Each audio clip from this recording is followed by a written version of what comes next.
la Biblioteca Mark Twain del Centro Cultural Costarricense Norteamericano. Mi nombre es Lili Sevilla, yo tengo a cargo la dirección académica y también pues la biblioteca siempre es parte de las actividades culturales y académicas del centro.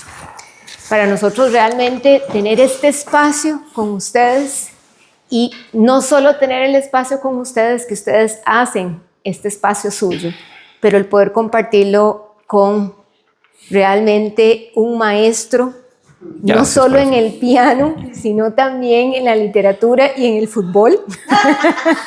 ¿Verdad?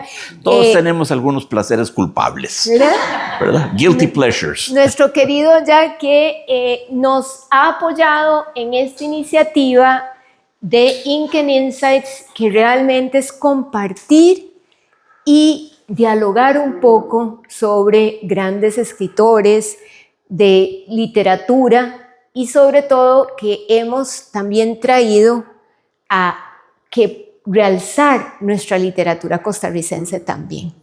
Hoy sí estamos con uno de los clásicos, Víctor Hugo, que nos trae poemas, novelas, de todo, ¿verdad? Un gran dramaturgo.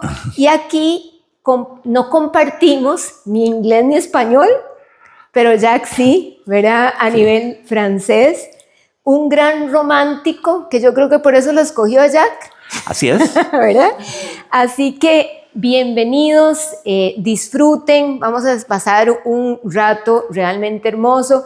Yo espero que hoy Jack nos deleite. ¿Cómo estás para deleitarnos?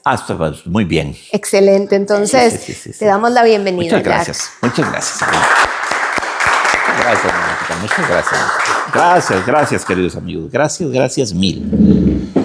Franklin, ¿no tenemos alguna fotito de Víctor Hugo para poner ahí?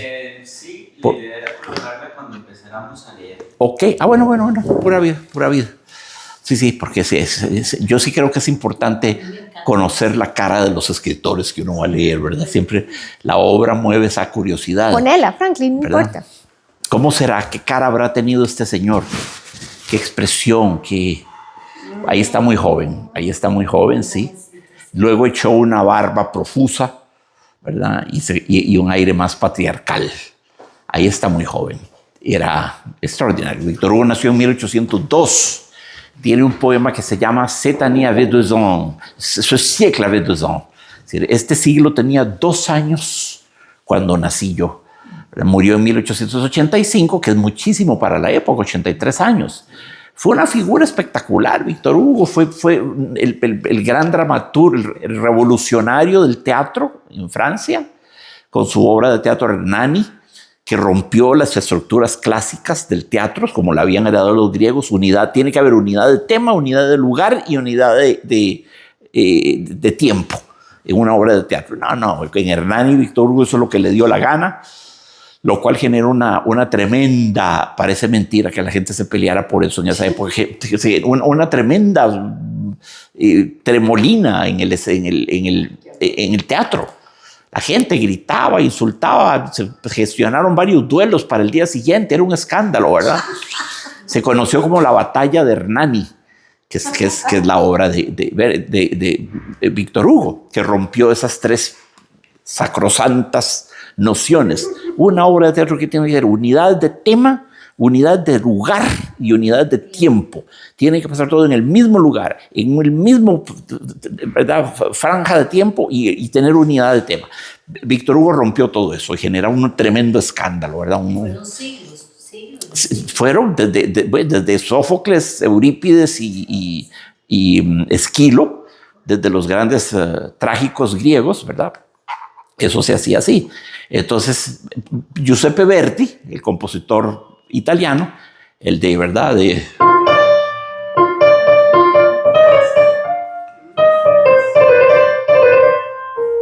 Verdi le puso música a Hernani, hizo una ópera sobre Hernani que se toca, no es de las más famosas, pero se toca de vez en cuando.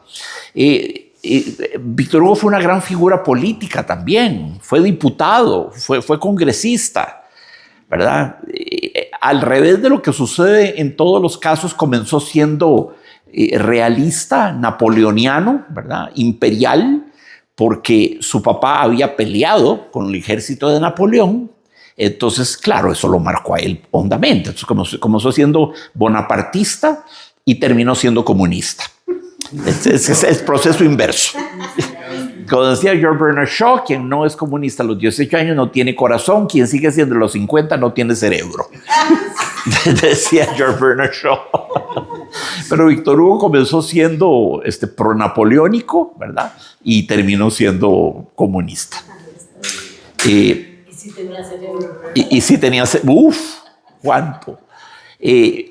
Quiero comenzar con un poema, porque no quiero hablarles mucho de la vida de él, a fin de que el poema tenga el impacto que creo que va a tener. Voy a leerlo en francés y después lo voy a traducir aquí sobre la marcha al español, si ustedes me lo permiten.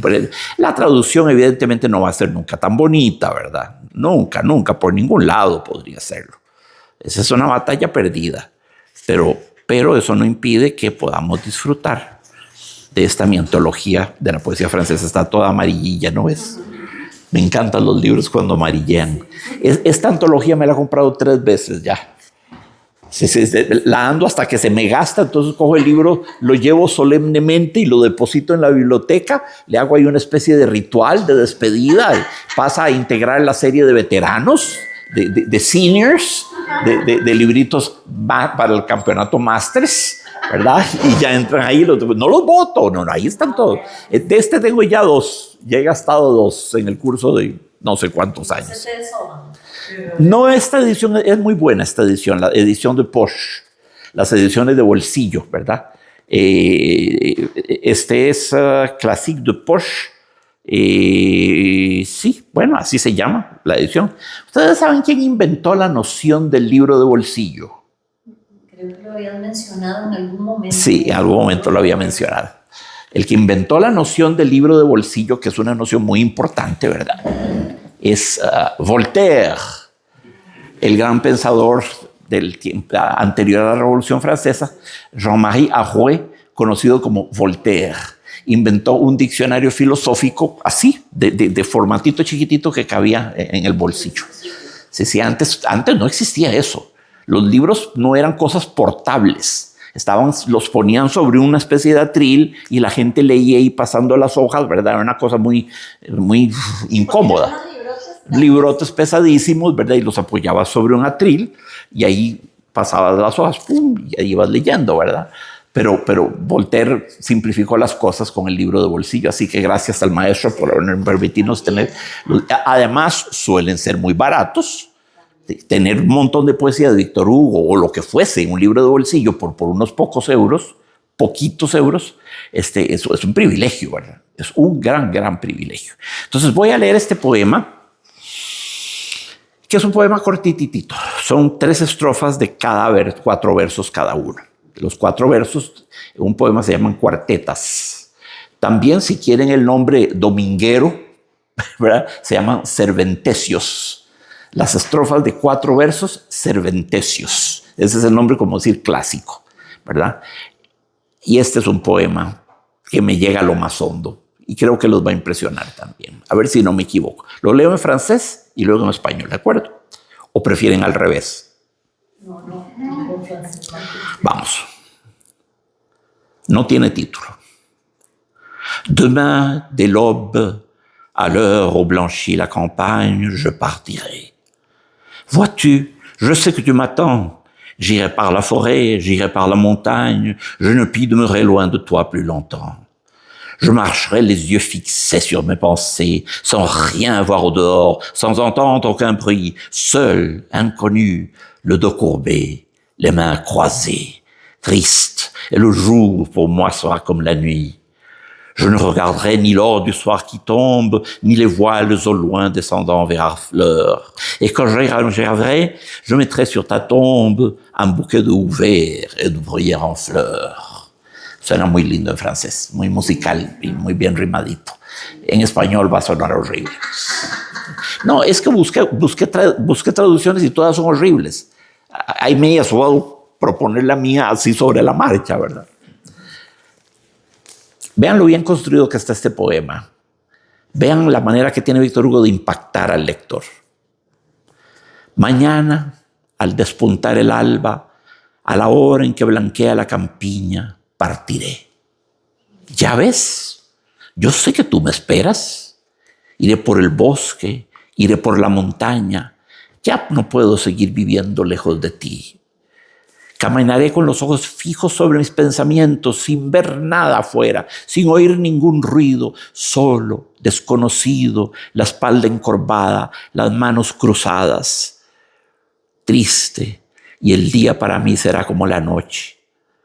No veré ni el oro de la tarde que cae, ni las velas a lo lejos descendiendo hacia Fleur. Y cuando llegue, pondré sobre tu tumba un ramo de siemprevivas verdes y de brezos en flor.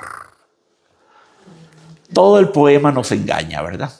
El poema nos hace creer, ¿verdad? Hasta el por final que es una cita con alguien vivo, ¿verdad? Y de pronto, en el penúltimo poema, y cuando llegue, pero ya había dicho, sé que me esperas, no puedo seguir viviendo lejos de ti, ya ves, no te he olvidado. Todo genera la expectativa de que una cita con alguien amado, ¿verdad? Alguien vivo. Y de pronto, y cuando llegue, pondré sobre tu tumba un buqué de siemprevivas verdes y de brezos en flor. Este es uno de los poemas más lindos. A mí me ha sucedido que se me pegue el nudo leyéndolo. Estoy hecho un viejo cursi desde que cumplí 63, Lili. Mi coeficiente de cursilería se va agudizando. Ya lloro viendo fábulas del Pato Donald, todo, películas. El otro día viendo el viento el viento se llevó, Southern Last Summer de Tennessee Williams, lo vi ayer hecho un mar de lágrimas. No se puede. No, esto no es posible. Qué síndrome más feo, ¿verdad?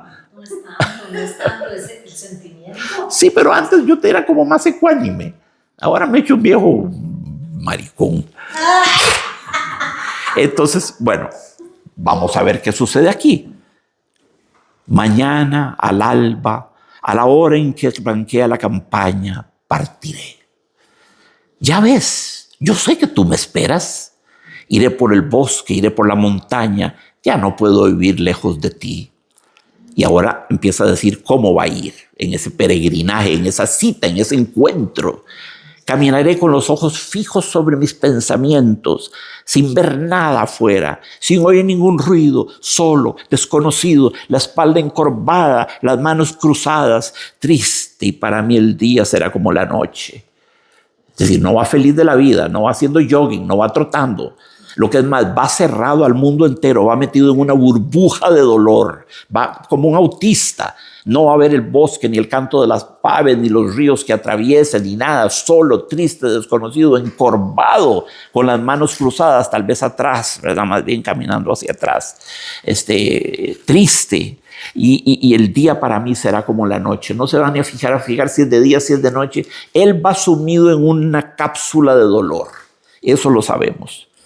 No veré ni el oro de la tarde que cae, qué lindo, no veré ni el oro de la tarde que cae, ¿verdad? Ni las velas solo a lo lejos bajando hacia Harfleur. Harfleur es un puente, ¿verdad? No veré nada de eso. Y cuando llegue, pondré sobre tu tumba, y ahí uno dice, ¿what? ¿Qué es esto? Punch. Este terrible golpe. Pero un buqué de siemprevivas verdes, siempre vivas, ¿verdad? Para una persona muerta, siemprevivas verdes y de brezos en flor. El poema es tan simple, tan lindo, tan endemoniadamente lindo. ¿Cómo es que no se le ocurre a uno algo así? Qué cosa más linda de poema. Es un peregrinaje hacia un ser amado, hacia la tumba de un ser amado, un ser con el cual él dialoga todavía en su fantasía. Yo sé que tú me esperas, yo sé que estás ansiosa por verme, voy hacia ti, voy hacia ti. Los dos primeros versos, ya, perdóname porque me perdí por un momento. Las dos primeras. Mañana, al despuntar el alba, a la hora en que blanquea la campiña, partiré. ¿Ves? Yo sé que tú me esperas, ¿verdad? ¿Pero a qué se refiere precisamente? Esa es mi duda. ¿Él partirá vivo? No, él parte vivo y va a caminar y atravesar todo el camino, pasar por el bosque y por todo. Pero a donde va no es una cita con alguien vivo. Va a visitar la tumba de quién, porque esto es autobiográfico. Eso es rigurosamente autobiográfico. ¿Quién yace en esa tumba? la hija de Víctor Hugo. Leopoldina Hugo, que murió ahogada en el Sena de una manera terrible. Iba en un barquito con el esposo recién casado.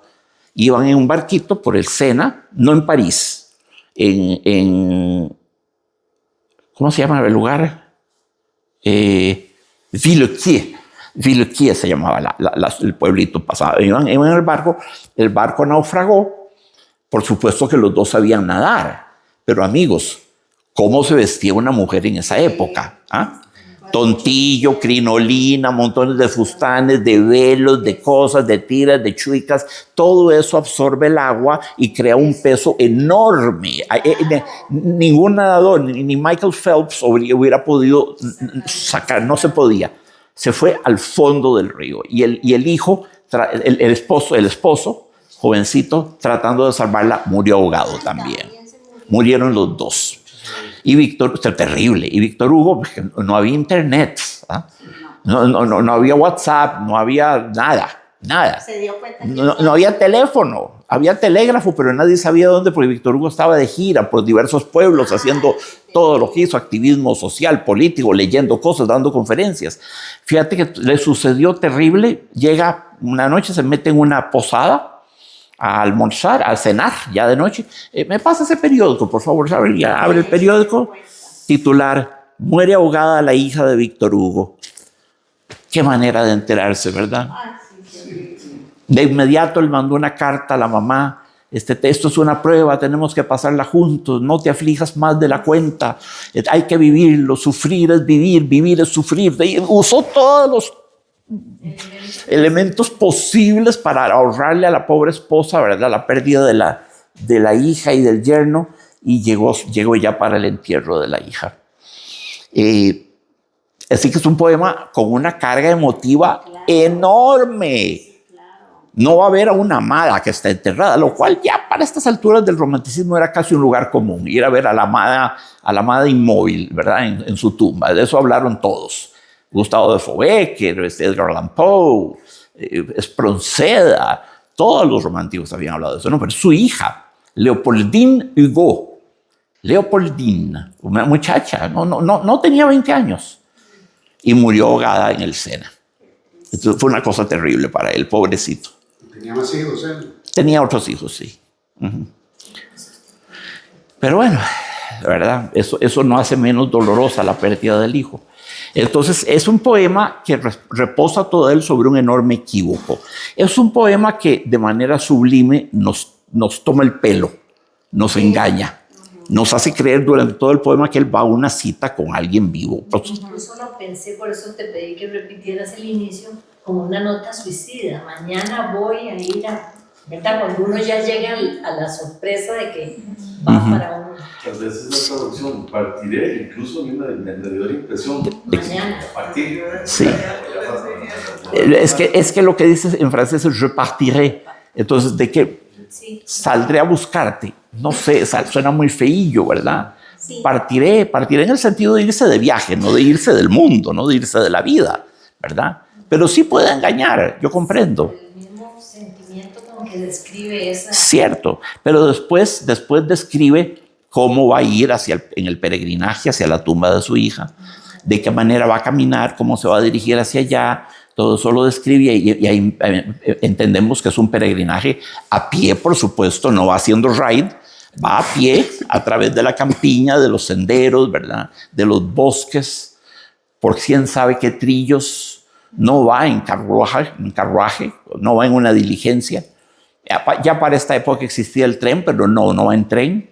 Él va a pie, realmente es un peregrinaje.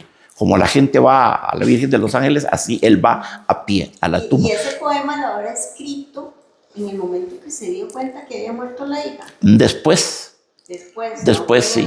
No, porque ya se siente que ha pasado cierto tiempo y que él va a visitar a su hija. Y le dice, ves, que no te he olvidado. ¿Ves, verdad? Y ves, no puedo vivir lejos de ti, ¿verdad? Y ella lo hacía también, lo menciona, ¿verdad? Sí, Ella sí, también sí. lo espera. Sí. Ella también lo espera. Je sais que tu m'attends. Sí, es muy bello. Sí, partiré. ¿Te das cuenta? Yo sé que tú me esperas, le pone, ¿verdad? No, es un poema, ha sido puesto en música por más de un compositor. Caminaré con los ojos fijos sobre mis pensamientos, metido en su propio, ¿verdad? Sí, no veré nada afuera, no oiré ruido alguno, solo, desconocido, y montones de comas, ¿verdad? Esto, para usar las palabrillas de domingo que tanto nos gustan, aquí Víctor Hugo podría haber puesto y, ¿verdad? Solo y desconocido y con la espalda encurvada y con las manos cruzadas, triste, etcétera, etcétera. Pudo haber puesto y. Eso se llamaba polisíndeton. Esas palabras de domingo. Polisíndeton de poli, y es griego. Polisíndeton es muchos nudos. Y. ¿Verdad? Habíamos puesto el ejemplo del final de la casa Usher, el final de la máscara de la muerte roja, Mask of Red Death de Poe, cuando dice, y las luces de los trípodes se extinguieron, y el palacio quedó en tinieblas, y cada uno de aquellos alegres bailarines cayó muerto en la poza en que lo sorprendió la muerte, y en la tiniebla, y el infierno, y la corrupción, y la muerte, y la destrucción tuvieron ilimitado dominio sobre el palacio del príncipe próspero. Entonces, pero ahí funciona muy bien, porque ese final tiene algo de letanía. Aquí no. Aquí las comas, ¿qué efecto producen las comas en un verso?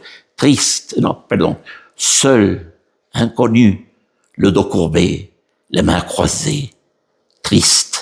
Las comas le van poniendo lentitud al verso, lo hacen más pesado, más lento. Es como que cada paso, ¿verdad? Como que si perdiera el resuello con cada paso, va mal, ¿verdad? Si él pone seul et inconnu, et le dos courbé, et les mains croisées, todo sale muy fluido, y él no quiere algo fluido, quiere un verso que se sienta pesado, como quien va calando en sus espaldas una carga tremenda, ¿verdad? Es tremendo. Entonces, seul, inconnu, le dos courbé, les mains croisées, triste. El jour pour moi sera comme la nuit. Las pausas introducen una cosa como en el Requiem de Mozart.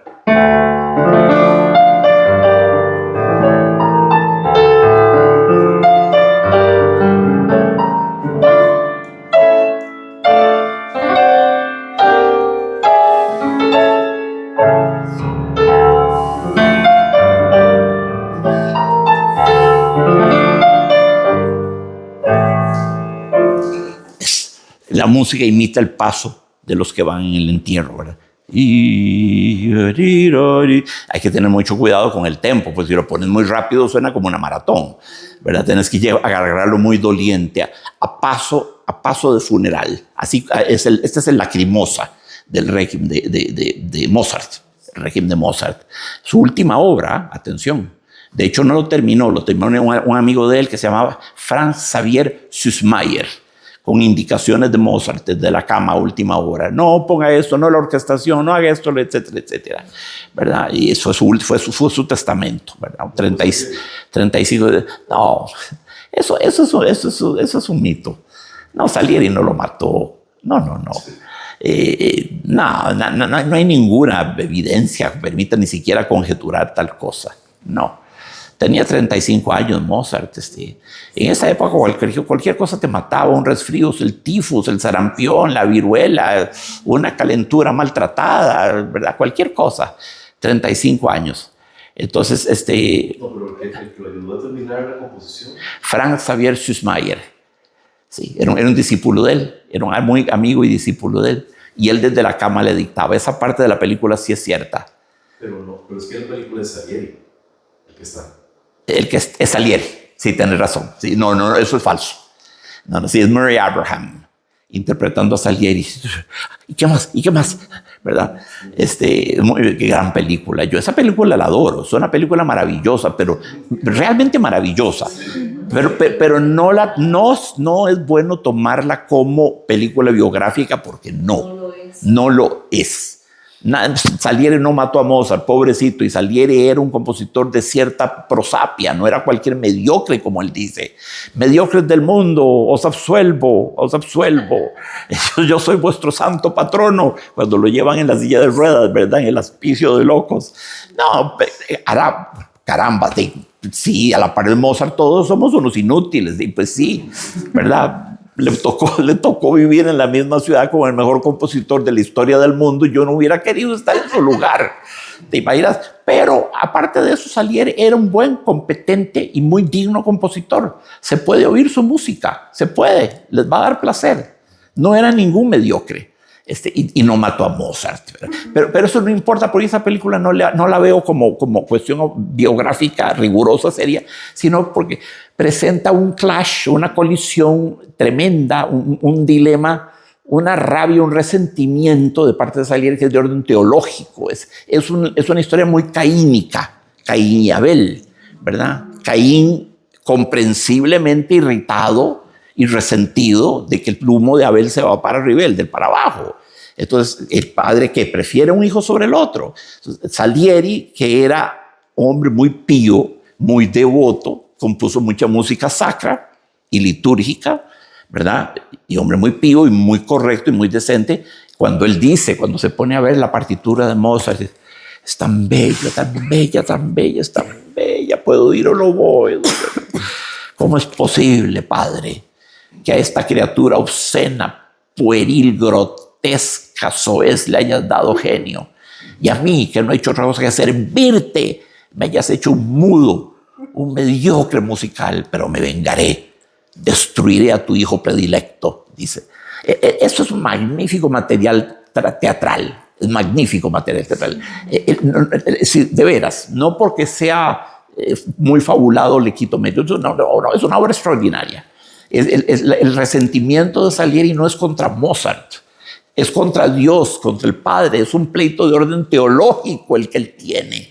¿Cómo es posible, yo que te he servido tan lealmente y me hiciste un mediocre cualquiera, y este chicuelo grotesco, pueril, obsceno, ¿verdad? Le diste un genio de esta magnitud? Y los actores de la película tienen una fuerza actoral extraordinaria. Todos. Mary Abraham, Tom Hulce. Sí, magníficos. No. La película es maravillosa. La obra de teatro en la cual está basada, de Peter Schaffer, es magnífica. Y yo adoro la película, pero no en tanto que biografía, sino en tanto que una situación, ¿verdad? Igual podrían haber puesto el pleito que se tuvieron toda la vida Cervantes y Lope de Vega, o Velázquez y Murillo y Zurbarán, grandes pintores tenebristas del barroco español que vivían en la misma cuadra. Vivían todos en Sevilla y en la misma cuadra y no se querían. ¿Se imaginan ustedes? O el pleito entre Rousseau y Voltaire. Hay muchos pleitos ilustres que podrían haber puesto. Y entonces la película es maravillosa, pero no la tomen como una biografía, no. No pretendió nunca hacer una biografía. Pero ese ritmo, seul, inconnu, le dos courbé, les mains croisées, triste. También es como la persona que tiene un dolor tan grande que las palabras le van saliendo interrumpidas por pérdidas de resuello, por sollozos, ¿verdad?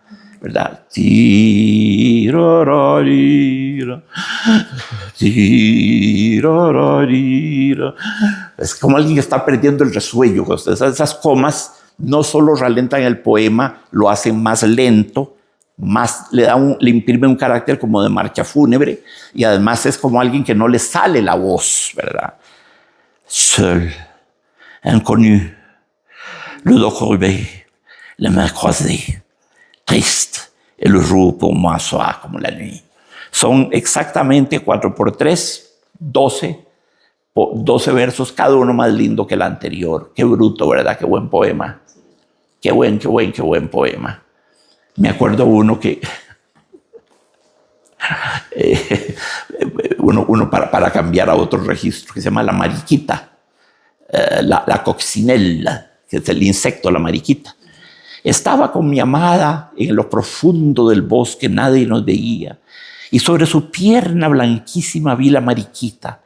Vi la mariquita, pero no vi el beso que mi compañera me ofrecía. No vi los labios que hacia mí aproximaba. Vi la mariquita y cogí la mariquita. Y en ese momento mi muchacha se dijo, bueno, en otra vez será. Y se fue. Y entonces la mariquita me habló y me dijo, hijo mío, los animalitos somos del buen Dios, pero las bestias son del hombre. Qué buena idea, ¿verdad? Gracias, corazón. Sí, a veces tenía cosillas de gran sentido del humor. Hasta la mariquita le dijo, sos una bestia, ¿verdad? Los animalitos, hijo mío, los animalitos son del buen Dios, pero las bestias son del hombre. Los bestias son del hombre. Eso es algo que hubiera hecho yo.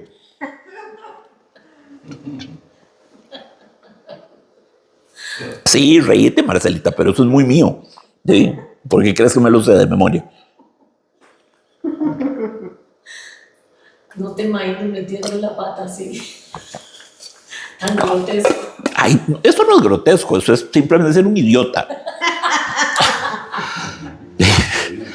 Ahora, si la muchacha estaba tan cerquita y la piernita descubierta y le estaba, dice Víctor Hugo, ofreciendo los labios, yo creo que hasta un idiota como yo entendería esas señales, ¿verdad? Tiene otro también, vieja canción del joven tiempo, pero no lo tengo aquí. Igual está con una mujer en lo profundo de los bosques sordos. Y ella me veía, que ella era más grande que él. Ella me veía. Y los ruiseñores me silbaban, como abuchándolo. Sí, los ruiseñores me silbaban abuchándolo, ¿verdad? Por fin ella se levantó y dijo, bueno, en otra ocasión pensaremos en esto. Y yo desde entonces pienso todos los días en esto, dice Víctor Hugo. Otra vivencia de tipo Mancata, Moqué, ¿verdad? Otro gol que no metió. Pero Víctor Hugo se desquitó de eso, créanme. Era un hombre fama, era un seductor, era un womanizer tremendo. Tremendo. Llevaba listas de las mujeres con las que hacía el amor y todo. Era así. Hoy me acosté con una negra, hoy con una china, hoy con una esto, con el otro, hoy con una mulata, hoy tú esto, el otro. Bueno, podía. Era el hombre más respetado de toda Francia. Era bien parecido. Era poeta. Era un seductor nato. ¿Cómo no? Alguien que... Yo soy muy bien portado, pero no por convicción, sino por chapa. No voy a... Parece picaresco él. Era muy pícaro. Claro que era muy coqueto. Claro que sí. Por supuesto, el gran Victor Hugo.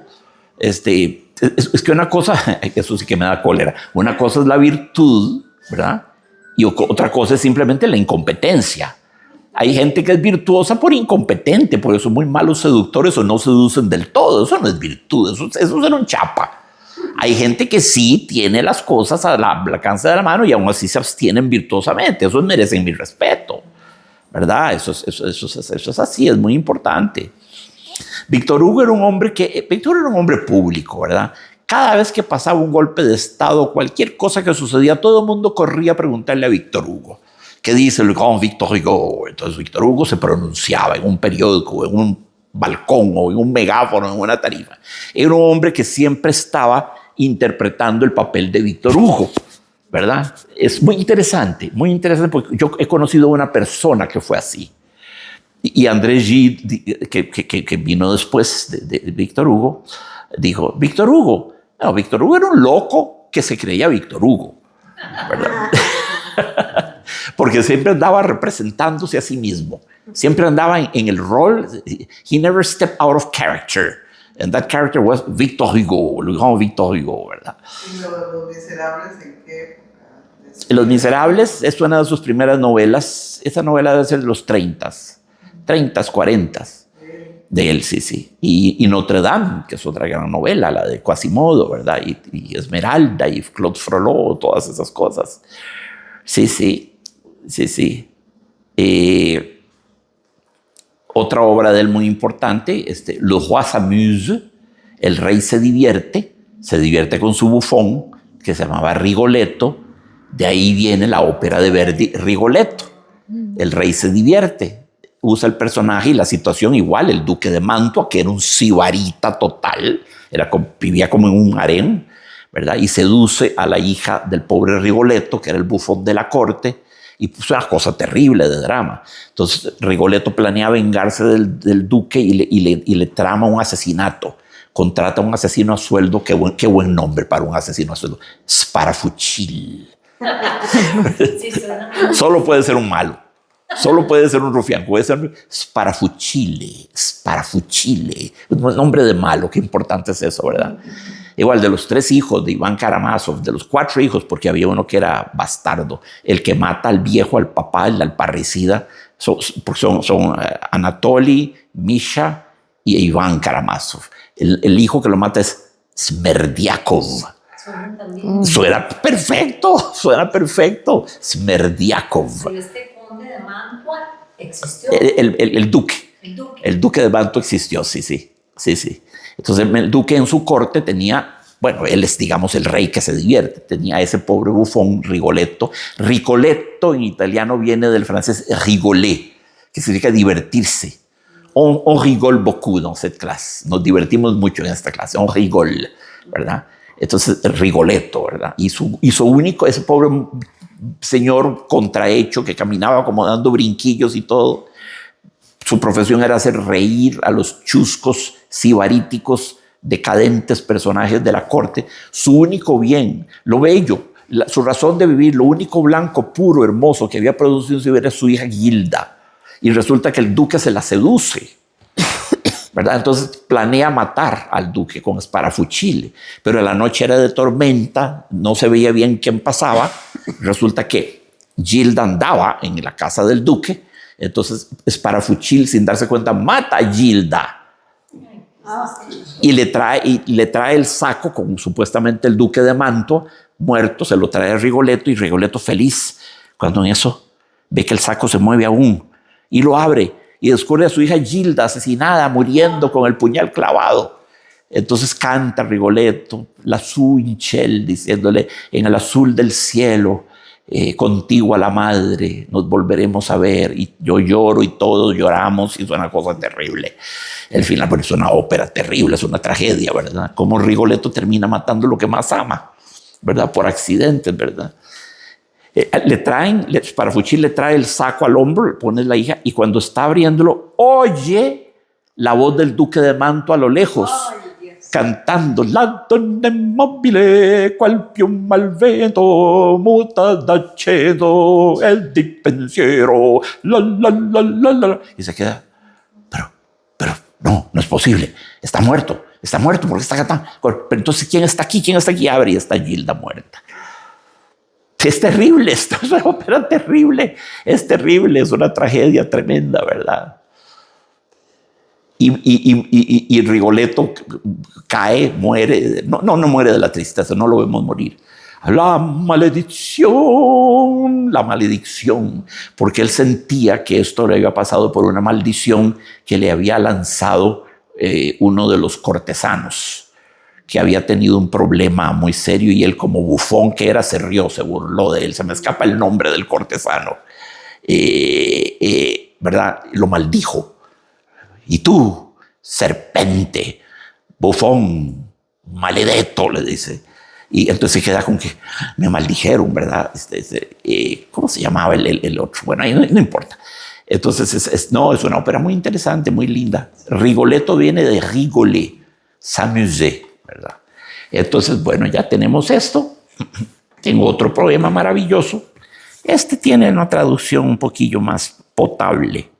Podemos escucharlo. ¿Cómo se llama? Se llama La conciencia. Pero no lo leas, porque vas a encontrar otro texto que no es el mío, y yo prohibiendo cosas. Porque ha sido traducido de diversas maneras, y esta traducción que encontré no es tan mala.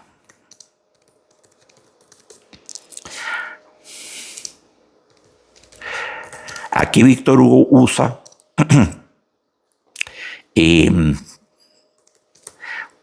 usa lo que hemos descrito que se llama hipérbole épica.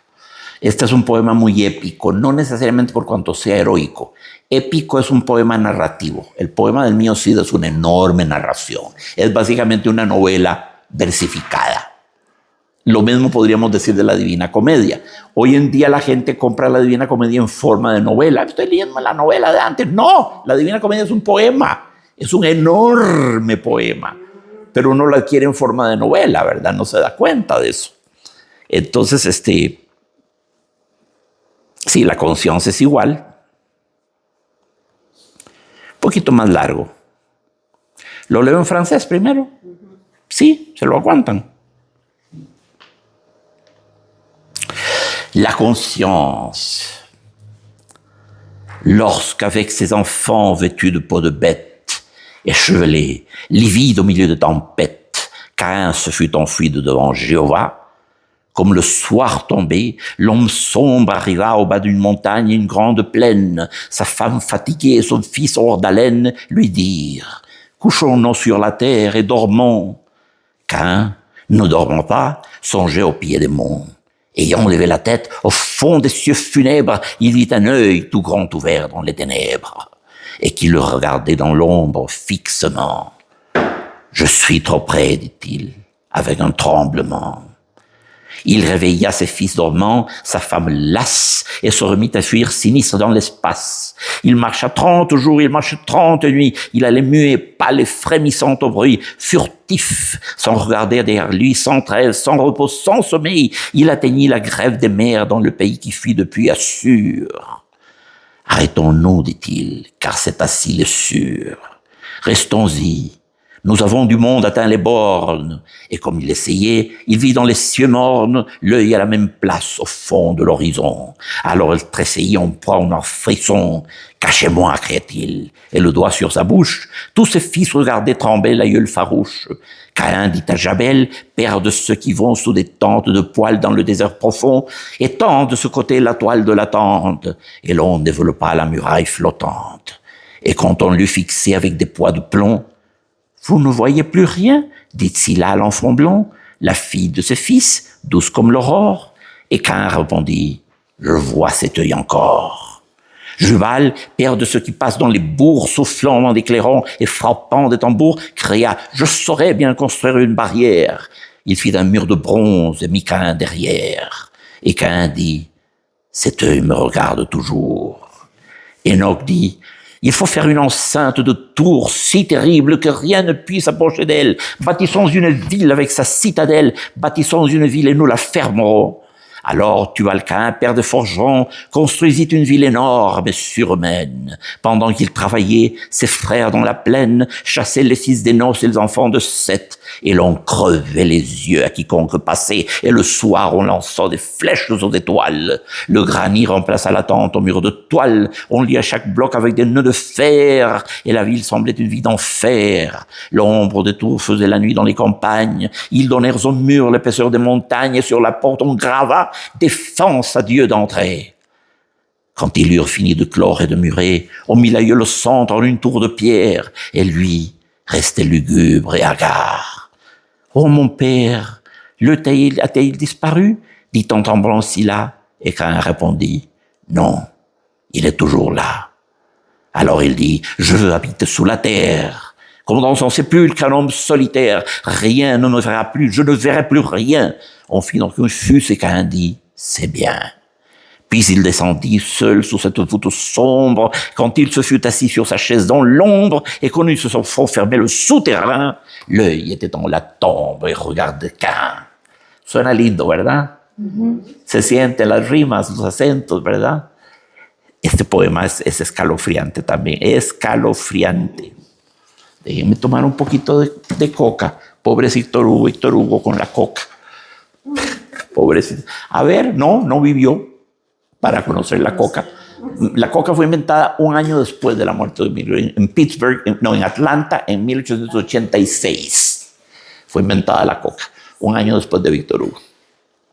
El muerto Víctor Hugo.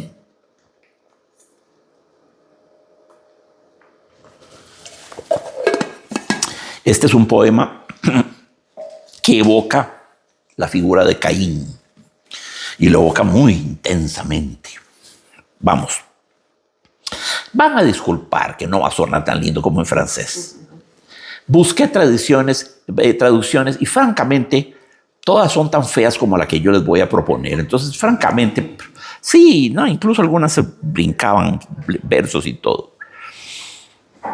Cuando con sus niños vestidos de pieles de bestias, desmelenado, lívido en medio de las tempestades, Caín huyó de delante de Jehová. Al caer la tarde, el hombre sombrío llegó al pie de una montaña en una gran planicie. Su esposa fatigada y sus hijos sin aliento le dijeron: tirémonos sobre la tierra y durmamos. Caín, que no dormía, seguía pensando en el pie de los montes y levantó la cabeza y en el fondo de los cielos fúnebres vio un ojo enorme abierto en las tinieblas y que lo miraba dentro de la sombra fijamente. Todavía estoy demasiado cerca, dijo temblando. Despertó a sus hijos, despertó a su mujer exhausta y se puso de nuevo a huir siniestro en el espacio. Caminó 30 días, caminó 30 noches. Allí iba mudo, pálido, estremecido con cada ruido, furtivo, sin mirar nada detrás de sí, sin tregua, sin reposo, sin sueño. Por fin llegó a las playas de los mares en el país que se llamó Asur. Paremos aquí, dijo, pues este asilo me parece seguro. Quedemos, ya hemos alcanzado los bordes del mundo. Y cuando se sentaba, vio en los cielos tristes el ojo, en el mismo lugar al fondo del horizonte. Entonces se estremeció, lleno de un negro escalofrío. ¡Escóndanme!, gritó. Y con el dedo sobre la boca, todos sus hijos miraban temblar al ancestro orgulloso. Caín le dijo a Jabel, padre de los que van bajo las tiendas de pelo en los desiertos profundos: extiende la tienda de este lado, de este lado. Y entonces levantaron la muralla flotante y cuando la fijaron con pesos de plomo: ¿ya no ves nada?, le dijo Sila, el niño rubio, la niña rubia, la hija de sus hijos, dulce como la aurora. Y Caín respondió: veo ese ojo todavía. Jubal, padre de los que pasan en los burgos, soflando en los clarines y golpeando los tambores, dijo: yo sabré construirte una barrera. Hizo un muro de bronce y puso a Caín detrás. Y Caín dijo: ese ojo me mira todavía. Enoc dijo: hay que hacer una barricada de torres tan terrible que nada pueda acercarse de ella. Construyamos una ciudad con su muralla. Construyamos una ciudad y la clausuraremos. Entonces Tubal-Caín, padre de los herreros, construyó una ciudad enorme y sobrehumana. Cuando trabajaba, sus hermanos en la planicie cazaban a los hijos de Nos y a los hijos de Set y les arrancaban los ojos a quien fuera que pasara, y en la noche le tiraban flechas a las estrellas. Amarraron cada pieza cada bloque de piedra con nudos de hierro y la ciudad parecía una ciudad del infierno. La sombra de las torres provocaba la noche en los campos. Aquí estamos en la hipérbole épica, ¿verdad? La sombra de las torres provocaba la noche en los campos. Le dieron a los muros el espesor de montañas. Y sobre la puerta grabaron: prohibido a Dios entrar. Cuando terminaron de levantar el muro y de cerrarlo, pusieron al ancestro Caín en el centro de una torre de piedra y él permanecía lúgubre e inquieto. «Oh, padre mío, ¿el ojo por fin desapareció?», preguntó temblando Sila, y Caín respondió: «No, sigue ahí». Entonces dijo Caín: «Quiero habitar bajo la tierra, como en un sepulcro un hombre solitario. Nada me verá más, y yo no veré nada». Hicieron entonces una fosa, y Caín dijo: «Está bien, esta es mi morada». Luego descendió solo en aquella bóveda sombría, y cuando se sentó sobre la silla entre las sombras y que sobre su frente cerraron el subterráneo, el ojo estaba en la tumba y miraba a Caín. El ojo estaba en la tumba y miraba a Caín. La inescapabilidad de la conciencia, del remordimiento, ¿verdad? Sí. Murallas de tela, murallas de bronce, una ciudad entera con muros que tenían el espesor de montañas, con torres cuya sombra provocaba la noche en las campiñas, con bloques de piedra amarrados con nudos de acero. Y en el centro de ahí hicieron una torre, y ahí en el Real Territorio pusieron a Caín y seguía viendo el ojo. Y ahí es donde dice, no, quiero vivir bajo la tierra, como un muerto, bajo la tierra. Entonces le hacen una especie de sótano, ¿verdad? Para ponerlo ahí.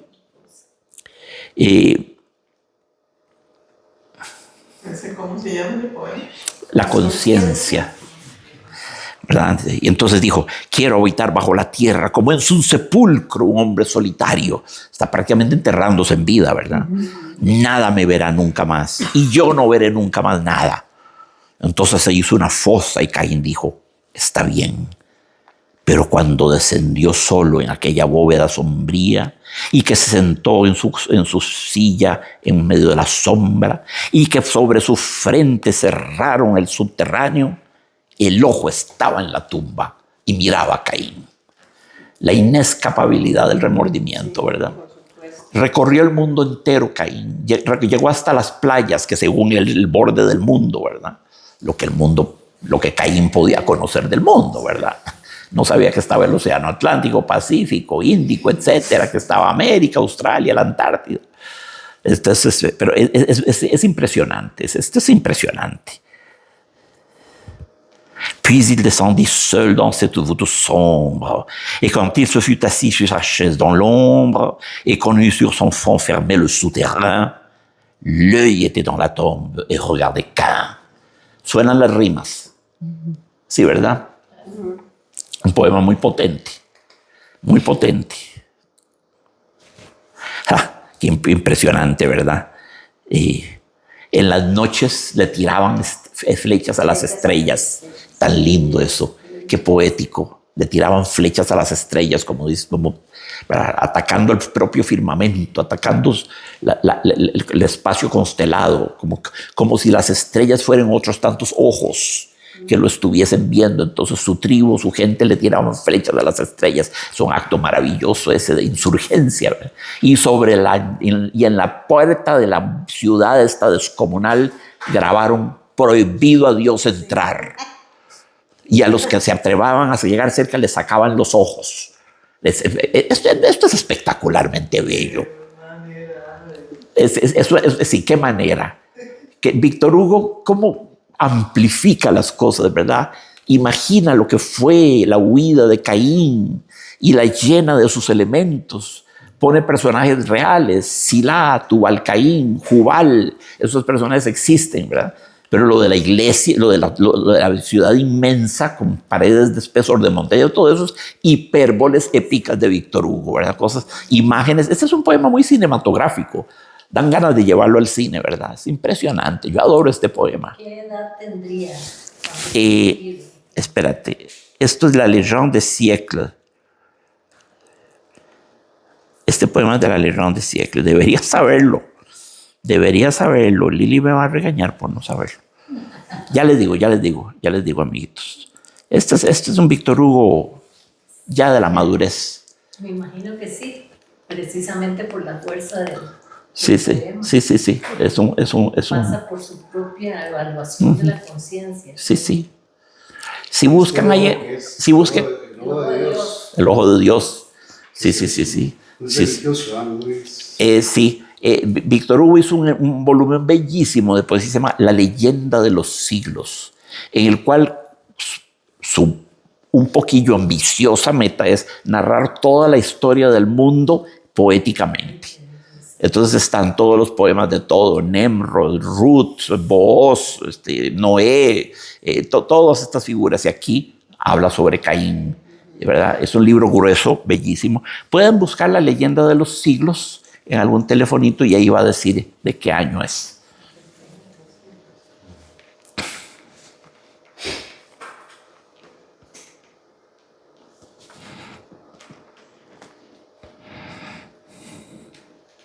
¿1859? 59, sí, tenía 57 años. Ya era un poeta perfectamente maduro. Gracias, Lilita. Él estaba, a la sazón creo que estaba en el exilio. Víctor Hugo pasó 19 años en el exilio, ¿verdad? Porque cuando entró el que llamaba Napoleoncillo el Chiquitillo, que era Luis Napoleón, sí, segundo, que no era el Napoleón que fue su héroe, ¿verdad? Cantó mucho los loores de Napoleón. Tiene un poema que se llama Waterloo, que es estremecedor, ¿verdad? Entonces, cuando entró Napoleoncillo, le escribía libelos, panfletos, artículos, poemas, lo atacó, lo que lo mandaron, le pusieron precio a su cabeza y lo mandaron al exilio. Se fue a una isla que se llama Guernesey, que es de Inglaterra y de Francia, de ambas. Y ahí estuvo 19 años en el exilio, eso es muchísimo. Y escribió cosas extraordinarias allá, ¿verdad? Esto fue escrito en el exilio, si es del 59. Pero hay un museo, yo no he estado nunca, hay un museo espectacular en Guernesey, en la casa que era de él. Víctor Hugo era una fuerza de la naturaleza, no era un escritor, era un tsunami, era las cataratas del Iguazú. Era como meterse a un huracán de magnitud 5. Lo que sí vi en París fue, por ejemplo, una exposición de su obra gráfica. Vieran qué buen pintor era Víctor Hugo. La próxima vez yo le voy a decir a Isaacito, no se me ocurrió, esto fue tontera mía, podemos hacer un pequeño, o no, cuando volvamos a Víctor Hugo, porque vamos a volver a él, porque vean qué poemas, vean qué clase de poemas, vamos a poner unas muestras. Era un pintor excelente, hacía cosas extraordinarias. Yo siento que él como pintor pudo haber, si no hubiera sido escritor, sería recordado como pintor. Y era tan creador. Él, en la mañana, el café, se le derramaba una manchita de café sobre la servilleta o el manchel, agarró un palito y hacía de la manchita de café una araña o un monstruo o un cíclope o una pirámide, ¿verdad? Hacía cosas impresionantes. Era creativo hasta cada vez que inhalaba y exhalaba. Sístole y diástole, era creativo para todo. Hizo cerámica, hizo grabado en madera y escribió cientos de miles de versos. La obra completa de Víctor Hugo es un chunche así, de grueso, ¿verdad? No, es como así. Ahí la tengo yo, un libro grande, pesa mucho, por eso no la traje, pero ahí está todo lo que escribió y montones de colecciones de poemas, tremenda cantidad de poemas, ¿verdad? No todos son absolutamente obras excelsas, como decía André Gide, que como que lo quería y lo odiaba, decía, sí, hay diamantes, es como un volcán que tira todo para afuera. Hay diamantes, por supuesto, hay piedras preciosas, pero también tanta escoria, decía. No escoria, me parece muy grosera. A ver, la epifanía poética, la revelación, la iluminación, la gracia de la poesía no lo tocaba en cada poema que escribía, porque eso nadie lo ha logrado. Ni los más grandes poetas han logrado eso. Aún en medio de los más grandes poetas, la gran poesía, esa que pareciera dictada por Dios, aún en ellos es relativamente infrecuente. Uno agarra poemas grandes y lo que son así formidables son un puñado de versos, ¿verdad? Para que vean ustedes cuán difícil es la poesía, ¿verdad?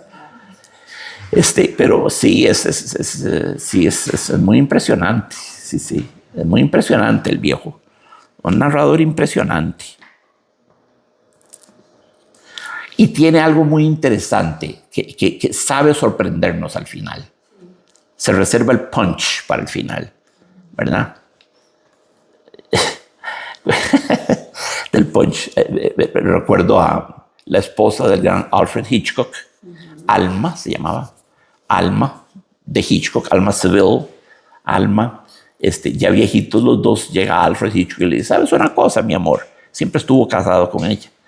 Me doy cuenta, yo anduve detrás de sí, obsesionado de todas esas rubias maravillosas, Ingrid Bergman, Grace Kelly, Vera Miles, sí, Tippi Hedren, sí, pero me doy cuenta de que a quien siempre perseguí detrás de todo eso era a ti.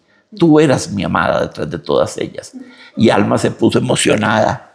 Y él dice, pero Alfred, ¿por qué me lo dices hasta ahora? Pero querida, ¿por qué crees que me llaman el rey del suspenso? Qué buena, qué jugado, ¿verdad? Qué jugado más grande. Era un carebarro total, sí, claro.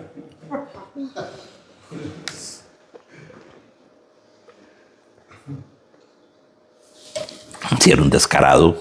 ¿Quién lo va a negar? El gran Victor Hugo. Un loco que se creía Victor Hugo. Yo le decía eso mucho a Guido Sáenz, que fue mi amigo entrañable y casi papá. Larga, una vida entera de ser casi hijo de él.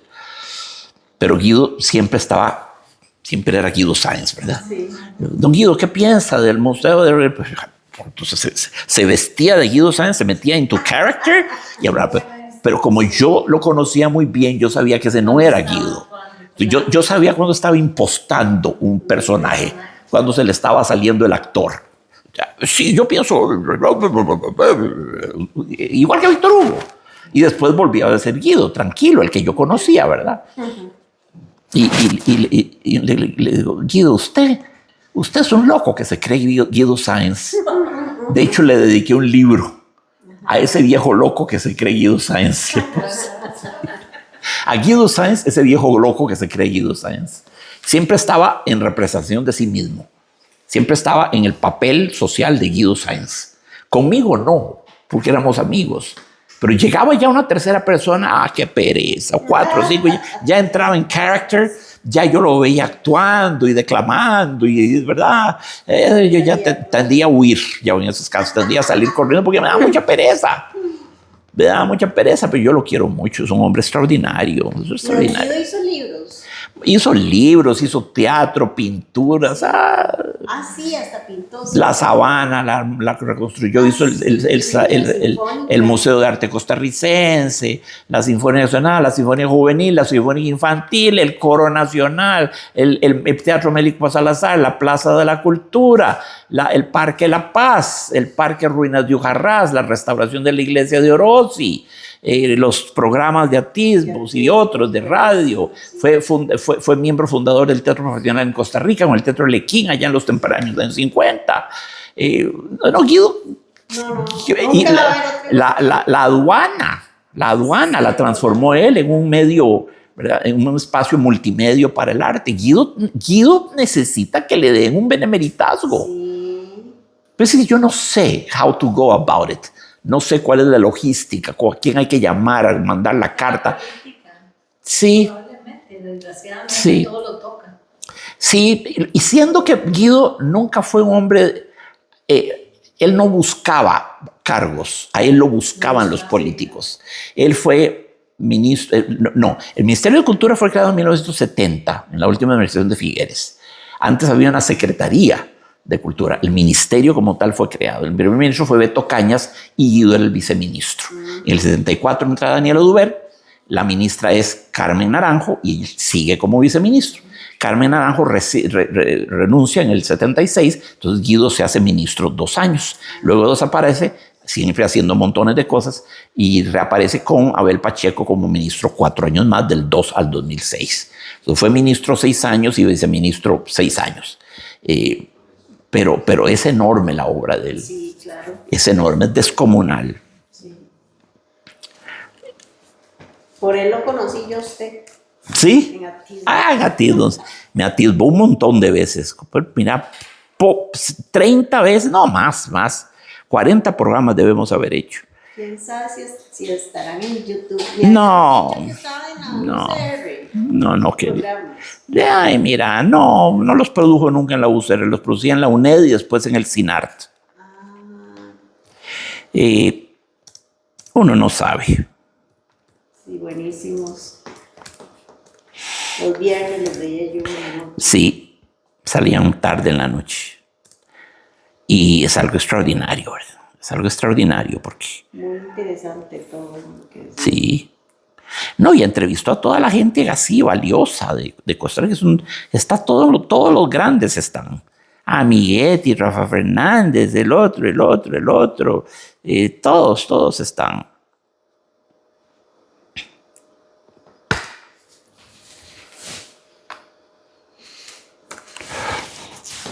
Bueno, aquí tengo un tercer poema, que es el último que vamos a ver, que se llama Océano Nox.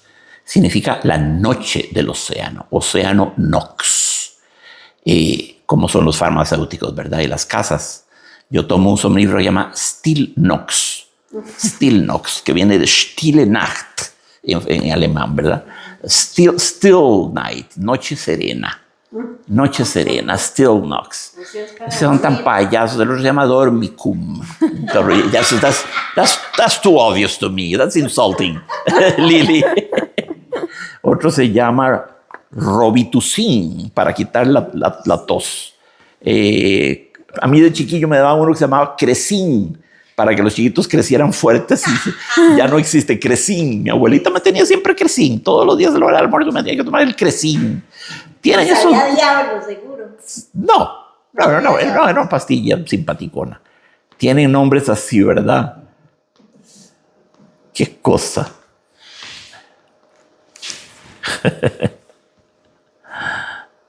Prozac, ir por, ¿verdad? Ir hacia. Y así son todos. Nervocalm, imagínate, para calmar los nervios, Nervocalm. Ahí no hicieron ahí no gastaron una neurona.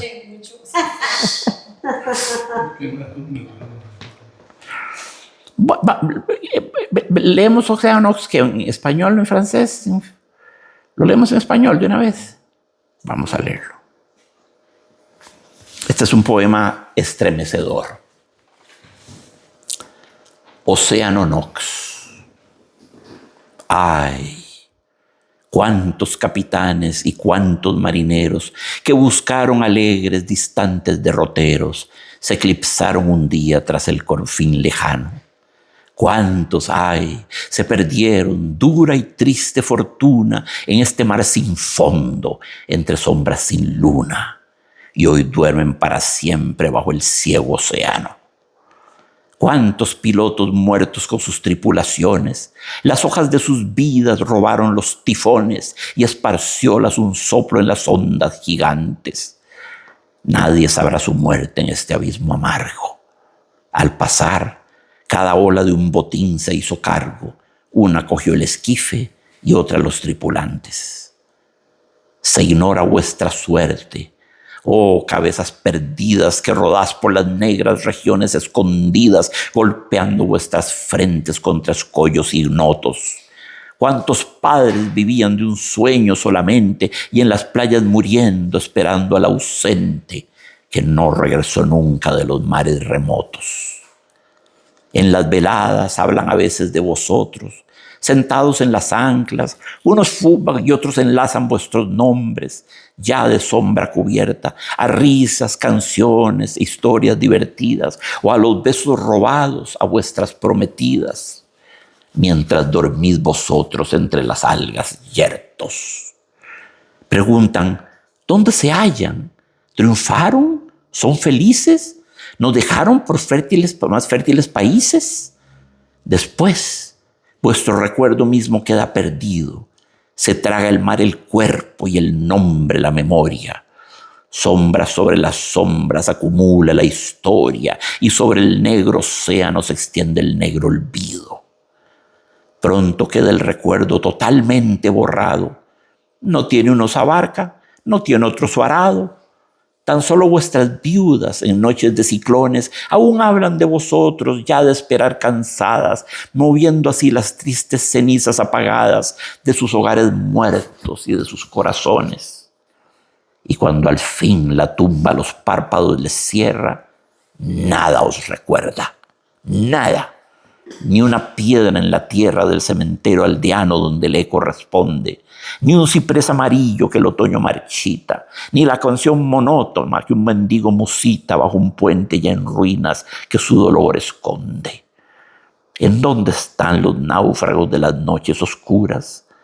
¿Sabéis vosotros, olas, siniestras aventuras, olas que en vano imploran las madres de rodillas, las contáis cuando avanza la marea ascendente, y esto es lo que os da aquella voz amarga y doliente con que lloráis de noche golpeando en las orillas.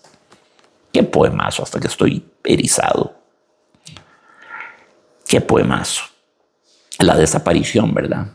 La nada, el océano que se lo traga todo. No queda ni una piedra con un nombre. Aquí reposa X, Y o Z. No queda un epígrafe, no queda nada. Se los tragó la noche del océano. Sus cabezas golpean escollos ignotos en el fondo. Las viudas, a veces, removiendo las cenizas de sus corazones, los evocan, ¿verdad? Y algunos se preguntan, ¿serán felices? ¿Habrán triunfado en otros países? ¿Verdad? Ni siquiera los recuerda la canción ingenua y monótona que canta un mendigo a la sombra de un viejo puente. Nada os recuerda. Los marinos siguen felices, uno tiene esquife, el otro tiene su bote. ¿De qué se van a estar preocupando de vosotros?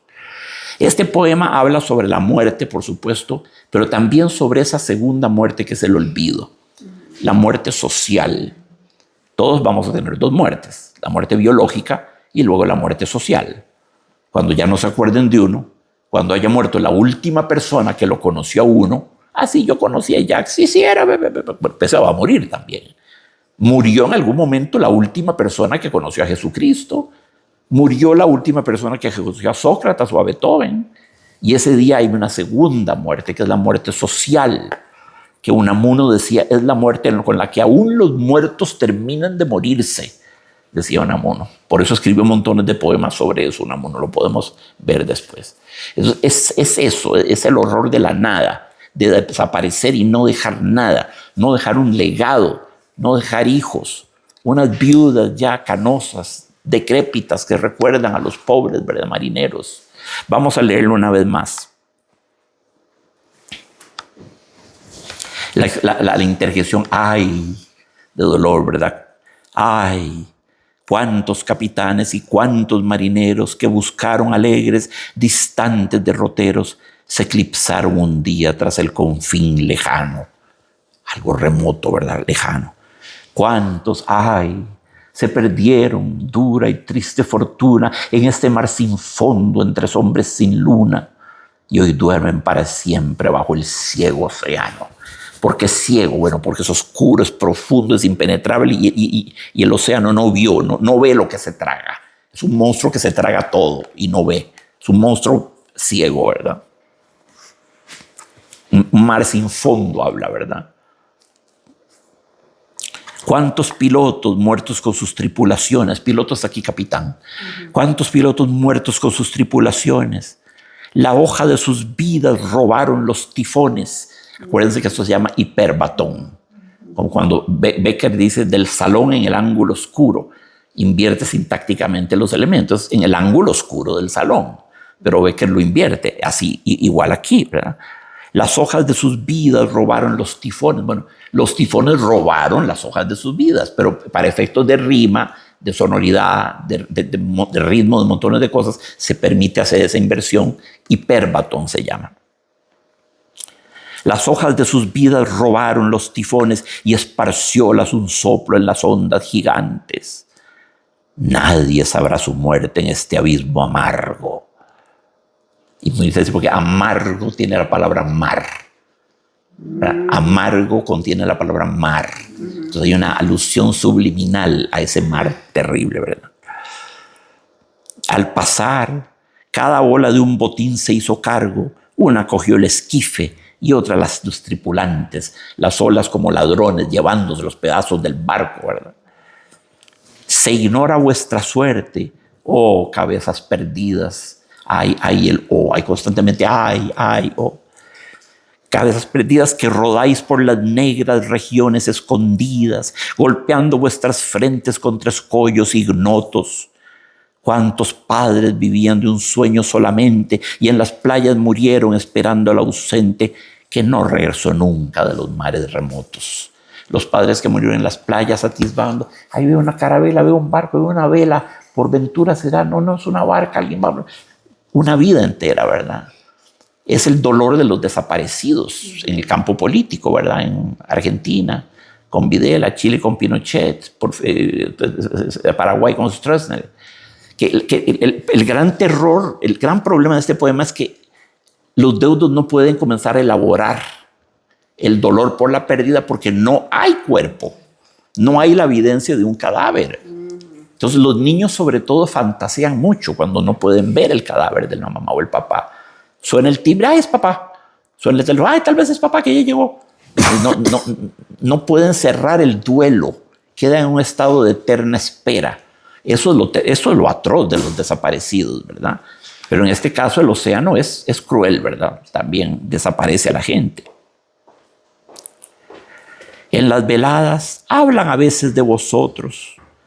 Sentados en las anclas, unos fuman y otros enlazan vuestros nombres ya de sombra cubierta a risas, a canciones, a historias divertidas o a los besos robados a vuestras prometidas, mientras dormís vosotros entre las algas yertos. Hay otra figura, las yertos califica a ellos que duermen, no a las algas, ¿verdad? Entonces el adjetivo yertos está desplazado de ellos a las algas, pero se refiere a ellos, ¿verdad? Mientras dormís vosotros entre las algas yertos. Yertos califica a vosotros, no a las algas, ¿verdad? Y esto es formidable, ¿verdad? Entonces, en las noches los marineros se sientan uno sobre el ancla, otro sobre la proa de una canoa y hablan de ellos, ríen de ellos, recuerdan algunas anécdotas. Y te acordás que habrá sido de él, ¿verdad? Ese tipo de situación. Y este verso me duele tremendamente, a los besos robados a vuestras prometidas. Esos hombres tenían sus novias, los esperaban en el litoral para casarse, tenían proyectos de vida, tener hijos, ¿verdad? Tenían todo eso, no va a haber nada. Esos besos de las prometidas han sido robados por otros que vinieron. El muerto al hoyo y el vivo al pollo. Terrible. Preguntan, ¿dónde se hallan? ¿Triunfaron? ¿Son felices? ¿Nos dejaron por otros más fértiles países? Después, vuestro recuerdo mismo queda perdido. Se traga el mar el cuerpo y el nombre la memoria. El mar se traga el cuerpo y la memoria se traga el nombre. Sombras sobre las sombras acumula la historia y sobre el negro océano se extiende el negro olvido. Todo en este poema es negro. Es el color predominante. Qué lindo eso, ¿verdad? Y sobre el negro océano se extiende el negro olvido. Pronto queda el recuerdo totalmente borrado. No tiene uno su barca, no tiene otro su arado. ¿Para qué van a estarse preocupando de los que se perdieron, no? Tan solo vuestras viudas en noches de ciclones aún hablan de vosotros, ya de esperar cansadas, moviendo así las tristes cenizas apagadas de sus hogares muertos y de sus corazones, llenos de cenizas sus corazones, ¿verdad? Y cuando al fin la tumba los párpados les cierra a las viudas, nada os recuerda, nada. Ni una piedra en la tierra del cementerio aldeano donde le corresponde. Ni un ciprés amarillo que el otoño marchita, ni la canción monótona que un mendigo musita bajo un puente ya en ruinas que su dolor esconde. Todo está en ruinas, el cementerio, el puente. ¿En dónde están los náufragos de las noches oscuras? Seguimos con el negro, ¿verdad? Sabéis vosotros, olas, siniestras aventuras, olas que en vano imploran las madres de rodillas. Las contáis, las olas cuentan esas historias como hablando sobre, las contáis cuando avanza la marea ascendente y esto es lo que os da aquella voz amarga y doliente con que lloráis de noche golpeando en las orillas. La marea, las olas pareciesen hablarse entre sí sobre los desaparecidos y eso es lo que les da a las olas en la noche rompiendo sobre el malecón, les da ese aire como de cántico triste, como que solo las olas platican sobre los desaparecidos, ¿verdad?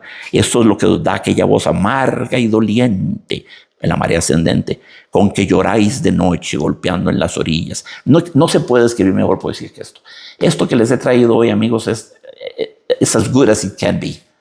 Esta es la mejor poesía del mundo. Es un banquete. Es un banquete. Es potente, estremecedora, aterradora, conmovedora, emotiva, evocativa, llena de figuras literarias. Una cosa, no sabría ni por dónde empezar. ¿Sí? La angustia terrible de Víctor Hugo ante la muerte. No solo la muerte, sino la muerte anónima, ¿verdad? Ese muchacho yo creo que pereció en un naufragio hace 45 años o fueron 50. No sé, habría que preguntarle a la mamá si la mamá vive, sí, tiene 80 años. Y la viuda, sí, la viuda puede ser que sepa algo, pero él está muy viejita, ya no le funciona la cabeza. Y así vamos desapareciendo, ¿verdad? Es un poema sobre la desaparición y sobre el olvido, sobre la muerte social. Eso es lo que más... Y a Víctor Hugo lo tenía que atormentar porque Víctor Hugo era un gran poeta. Y él hizo toda su apuesta que iba a ser recordado y considerado un gran escritor del canon universal, y pegó el viejo. El maldito acertó, entonces pegó, pero en 100%, lo cual ya deseáramos otros, ¿verdad? Él no se fue con el océano Nox. Y no lo recuerdo una piedra en un oscuro cementerio donde el eco nos responde. En todas las ciudades de París hay una calle Víctor Hugo. Lo he comprobado. Debe haber 10.000 calles Víctor Hugo en Francia solo. ¿Y murió en el exilio? No, volvió a París. Y monumentos, y parques, y concursos literarios, y sus obras se representan, y todo. Está más vivo que cualquiera de nosotros, este viejo HP, está más vivo que cualquiera de nosotros. Se salió con la suya. Pucha, qué dichoso, ¿ah? Qué dichoso. No, hombre. Y además han hecho musicals sobre Los Miserables, sobre Notre Dame. Sobre Hunchback de Notre Dame y sobre Los Miserables, que lo mantienen vital. Y montones de adaptaciones cinematográficas. Los Miserables deben haber hecho 15 adaptaciones. 15 adaptaciones. Recuerdo la última que viera con Liam Neeson y Jeffrey Rush, el autor australiano. Y no me llegó mucho. Tenía sus cosas buenas. Pero no, es un autor muy vigente. Vigentísimo. Era un hombre que defendió ardientemente los derechos de la mujer, el movimiento cívico a favor de la mujer. Era a su modo un feminista, ¿verdad? Y también era feminista en otro sentido también, pero era feminista, era contrario, lesbiana. Era opuestísimo a la pena de muerte, que vio varias veces de niño y lo impresionaba mucho la guillotina en la Plaza de la Concordia. Es una salvajada, es una cosa atroz, y de repente 10 años después se descubre que el culpable era otro. No, hay que abolirla. El pensamiento de Víctor Hugo es muy actual y muy vigente para el día de hoy. No, era inmenso el maestro, era inmenso. En este poema lo veo muy meditativo sobre el tema de los naufragios, porque ¿cuántos miles de naufragios se han dado a lo largo de la historia? Sí. Solamente estaba leyendo la semana pasada, en un lago en Estados Unidos se contabilizan más de 200 naufragios. Y recientemente encontraron uno. Uno de esos 200. El Titanic duraron como 70 años encontrándolo. Ya, pero digamos, como autor, evidentemente es muy intenso, representa mucho del dilema del alma humana, por decirlo de alguna manera, pero también es, como de lo que nos han leído, muy sombrío, en el sentido sombrío de como muy preocupado. No, tiene otras facetas, queridos amigos. La pregunta mía es culpa mía. Esa es su tónica. Sí, no, bueno, a menudo, pero no siempre. Yo hice una escogencia muy sesgada hacia lo oscuro, muy en re menor todo. Eso es culpa mía, o digamos, elección mía. Tiene poemas mucho más sonrientes, y otros hasta más oscuros que estos. Cubre el espectro total. Son cientos de miles de versos. Es impresionante, ¿verdad? De nuevo, André Gide. Le preguntaron una vez, señor Gide, ¿cuál es el más grande poeta de Francia? ¡Ay, qué tirada! De Víctor Hugo.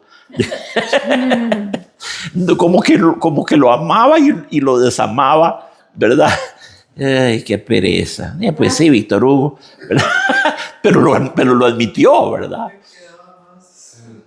Era grande este viejo ahí donde lo tenemos. Era grande, de los grandes. Cuando murió en 1885, Rubén Darío, que lo amaba, nunca lo conoció, pero lo admiraba.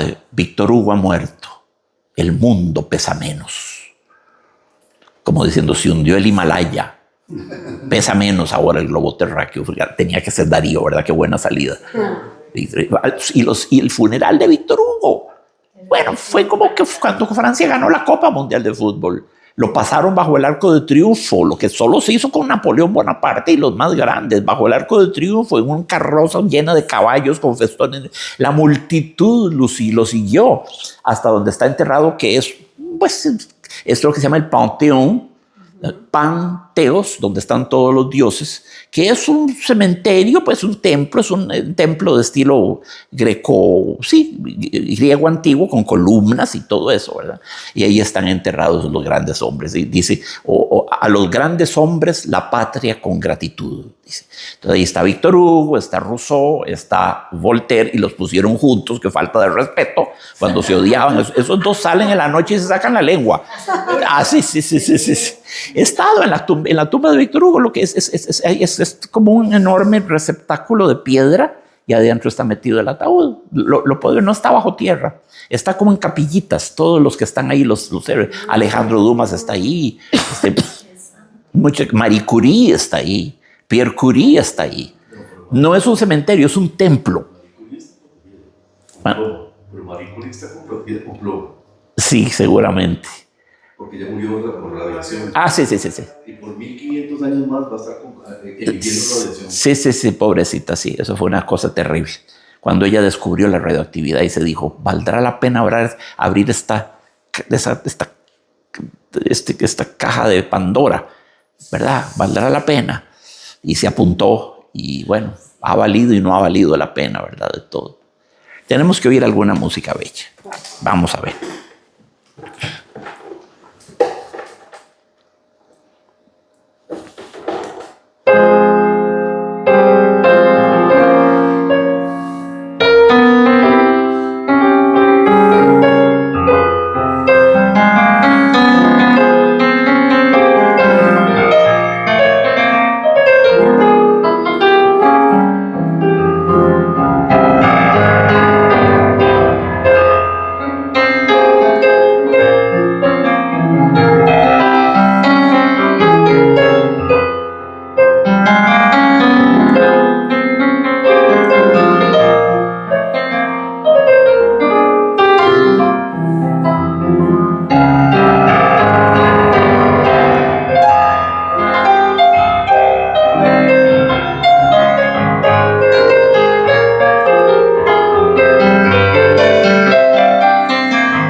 Gracias.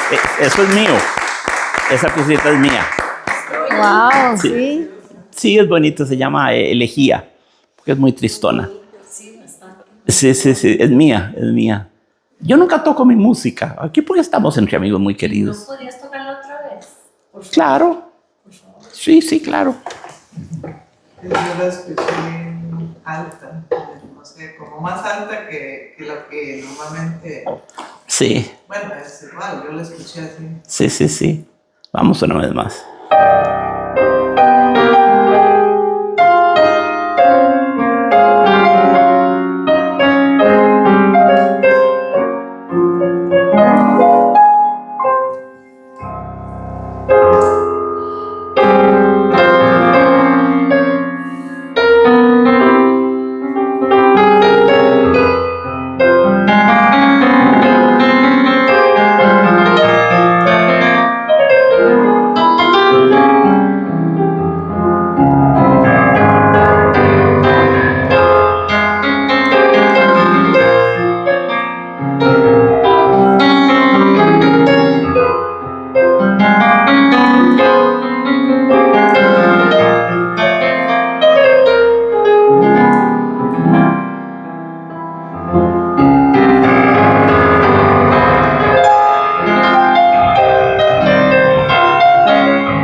Gracias, Lili.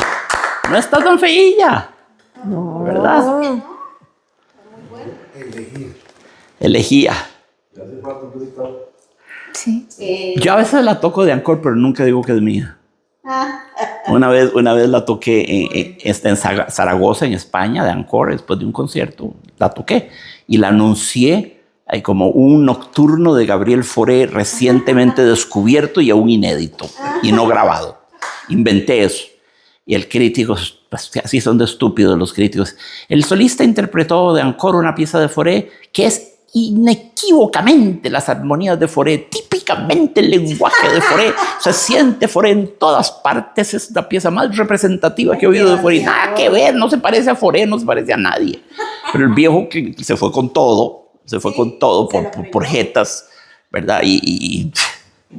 No, me da pudor programarla porque ¿cómo voy a ponerme en medio de Schumann, ni de Chopin, ni de Liszt? No, come on. No, muñequita. Muchas gracias por la confianza con nosotros. Sí. Pero sí hay recital el 12 de noviembre. ¿Cierto? Sí. Ay, sí, el 12 de noviembre, ahí arriba en el Eugene O'Neill. Están obligados todos a ir. Fabito, queridos amigos, Marcelita, Alberto. Y claro, si Giselle no llega, se cancela, ¿verdad? El 12 de noviembre. Sí. 12 de noviembre a las 7 p.m. Sí. El 15 de noviembre. Ahí cantamos cumpleaños feliz. Ha sido una clase muy linda, amiguitos. Gracias por la atención. Maravilloso Víctor Hugo. You cannot go wrong. Cannot go wrong. Con poesía de De verdad, dijiste muy evocativa, muy fuertes, de verdad poderosas, hasta para generar toda serie de reflexiones. Sí. Vamos todos con una sensación de ajá. Sí. Y gracias por ese cierre. Gracias. De verdad que Gracias, sí. Lili. Gracias por ese cierre. Lili es un ángel. Te damos un aplauso por habernos llenado esta noche. Muchas gracias. Muchas gracias. Yo creo que Muchas gracias. vos como Víctor Hugo te vamos a recordar siempre.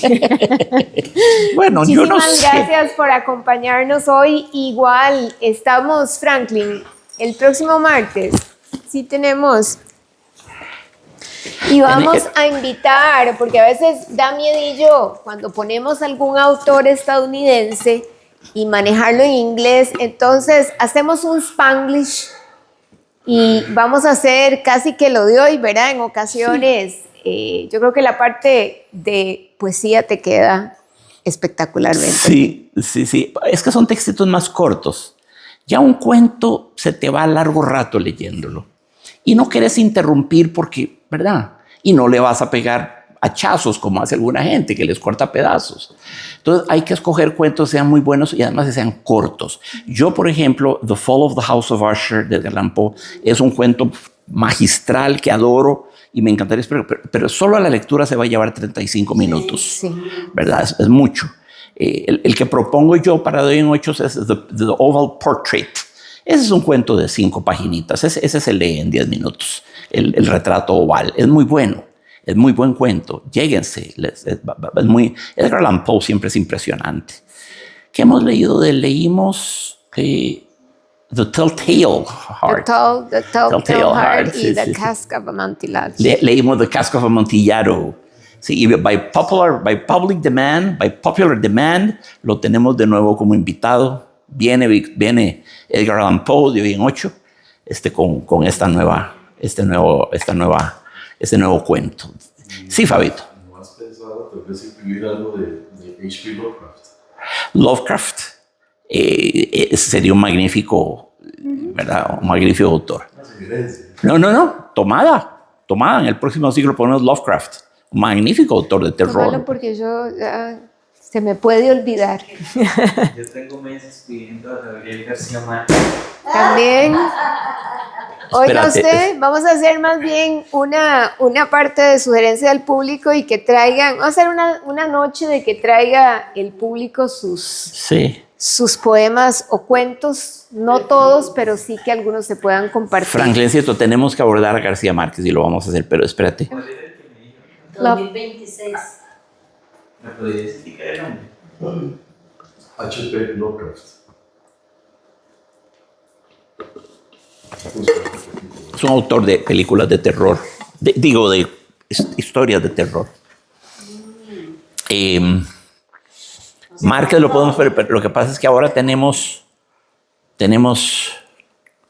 a Poe y luego Carlos Salazar Herrera, creo, ¿verdad? Ya se termina el mes. Qué lástima. Sería para- De hecho, eso ya sería como para la próxima sesión y eso se planea luego.